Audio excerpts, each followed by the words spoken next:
ಅಕ್ರಮಗಳ ಬಗ್ಗೆ ಆತಂಕ ವ್ಯಕ್ತಪಡಿಸಿರುವ ಸಾಮಾಜಿಕ ಹೋರಾಟಗಾರ ಅವರೇಕಾಡು ಪೃಥ್ವಿಯವರು ಹರಾಜು ವಿಧಾನದಲ್ಲಿ ಪಾರದರ್ಶಕತೆ ಕಾಪಾಡಿ ಬೆಲೆ ನಿಗದಿ ಪ್ರಕ್ರಿಯೆಯನ್ನು ಪುನಃ ಪರಿಷ್ಕರಿಸಬೇಕು ಎಂದು ಆಗ್ರಹಿಸಿದ್ದಾರೆ. ಇತ್ತೀಚಿನ ದಿನಗಳಲ್ಲಿ ಮಾರುಕಟ್ಟೆಯ ಹರಾಜು ಪ್ರಕ್ರಿಯೆಯಲ್ಲಿ ಕೆಲವರು ಮಾತ್ರ ಭಾಗವಹಿಸುವಂತೆ ಮಾಡಿ ಹಾನಬಾಳು ಗ್ರಾಮ ಮಾರುಕಟ್ಟೆ ಹರಾಜು ಪ್ರಕ್ರಿಯೆಯಲ್ಲಿ ನಡೆಯುತ್ತಿರುವ ಹಾಗೂ ಇತರರಿಗೆ ಅವಕಾಶ ನೀಡದ ರೀತಿಯಲ್ಲಿ ಅತಿ ಹೆಚ್ಚು ಮೌಲ್ಯಕ್ಕೆ ಖರೀದಿ ಮಾಡಲಾಗುತ್ತಿದೆ ಎಂಬ ಆರೋಪ ಕೇಳಿಬರುತ್ತಿದೆ. ಇದರ ಪರಿಣಾಮವಾಗಿ ರೈತರು, ಕೃಷಿ ಕಾರ್ಮಿಕರು ಹಾಗೂ ಬಡವರ್ಗದ ಜನರಿಗೆ ತೀವ್ರ ತೊಂದರೆ ಉಂಟಾಗುವ ಸಾಧ್ಯತೆ ಇದೆ ಎಂದು ಅವರು ಹೇಳಿದ್ದಾರೆ. ಗ್ರಾಮೀಣ ಪ್ರದೇಶಗಳಿಂದ ದೂರದ ಊರಿಗೆ ಹೋಗಿ ವಸ್ತುಗಳನ್ನು ಖರೀದಿಸುವುದು ಸಾಧ್ಯವಾಗದ ಅನೇಕ ಜನರು ಸ್ಥಳೀಯ ಮಾರುಕಟ್ಟೆಯನ್ನೇ ಅವಲಂಬಿಸಿರುತ್ತಾರೆ.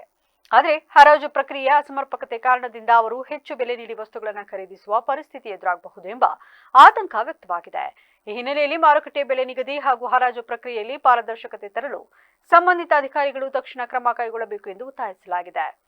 ಜನಸಾಮಾನ್ಯರ ಹಿತಾಸಕ್ತಿಯನ್ನು ಕಾಪಾಡುವ ಉದ್ದೇಶದಿಂದ ಈ ವಿಷಯವನ್ನು ತಾಲೂಕು ಆಡಳಿತ, ತಹಶೀಲ್ದಾರ್ ಮತ್ತು ತಾಲೂಕು ಪಂಚಾಯಿತಿ ಇಒ ಅವರು ಗಂಭೀರವಾಗಿ ಪರಿಗಣಿಸಿ ಇಲ್ಲಿ ಯಾವುದೇ ಲಾಬಿಗಳು ಮಾರುಕಟ್ಟೆಯನ್ನು ಹೆದರಿಸಿ, ಬೆದರಿಸಿ ನಿಯಂತ್ರಣ ಮಾಡದಂತೆ ಮಧ್ಯಪ್ರವೇಶಿಸಿ ನಿಜವಾದ ವ್ಯಾಪಾರಸ್ಥರಿಗೆ ಅವಕಾಶ ಸಿಗುವಂತೆ ಮಾಡಿ ಜನರಿಗೆ ಅನುಕೂಲ ಆಗುವಂತಹ ಸೂಕ್ತ ನಿರ್ಧಾರ ಕೈಗೊಳ್ಳಬೇಕು ಎಂದು ಅವರು ಮನವಿ ಮಾಡಿದ್ದಾರೆ.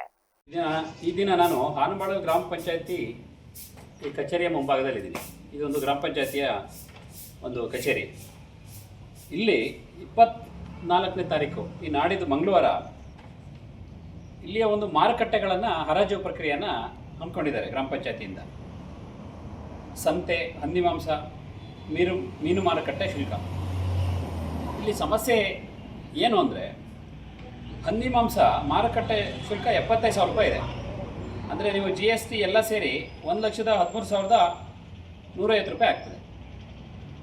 ಈ ಒಂದು ಪಂಚಾಯಿತಿ ವ್ಯಾಪ್ತಿಯಲ್ಲಿ ಈ ಹರಾಜು ಪ್ರಕ್ರಿಯೆ ಯಾವ ಥರ ನಡೀತಾ ಇದೆ ಅಂದರೆ, ಕೆಲವು ಪಟ್ಟಭದ್ರ ಹಿತಾಸಕ್ತಿಗಳು ಬೇರೆಯವ್ರನ್ನ ಆಚೆ ಕಡೆಯವ್ರನ್ನ ಇಲ್ಲಿ ಈ ಟೆಂಡರಿಗೆ ಕಾಂಪೀಟ್ ಮಾಡ್ದಲೇ ರೀತಿ ಮಾಡಿ ಒಂದು 2-2.5 ಲಕ್ಷಕ್ಕೆ ಹರಾಜನ್ನು ಹಿಡಿದು ಆನಂತರ ಅದನ್ನು ಮತ್ತೆ 3-4 ಲಕ್ಷ ರೂಪಾಯಿಗೆ ಬೇರೆಯವರಿಗೆ ಮಾರ್ಕೊಳ್ತಾರೆ. ಈಗ ಉದಾಹರಣೆಗೆ 50 ವಾರ ಇದೆ ವರ್ಷಕ್ಕೆ. ಒಂದು ವಾರಕ್ಕೆ 100 kg ಹಂದಿ ಮಾಂಸ ವ್ಯಾಪಾರ ಆಗ್ತದೆ ಅಂದರೆ 400 kg ಆಗ್ತದೆ. ಅಲ್ಲಿಗೆ 50 ವಾರಗಳಿಗೆ 5,000 kg ಹಂದಿ ಮಾಂಸ ವ್ಯಾಪಾರ ಆಗ್ತದೆ. ಇಲ್ಲಿ 1 kgಗೆ ಖರ್ಚೆಲ್ಲ ಕಳೆದು 50 ರೂಪಾಯಿ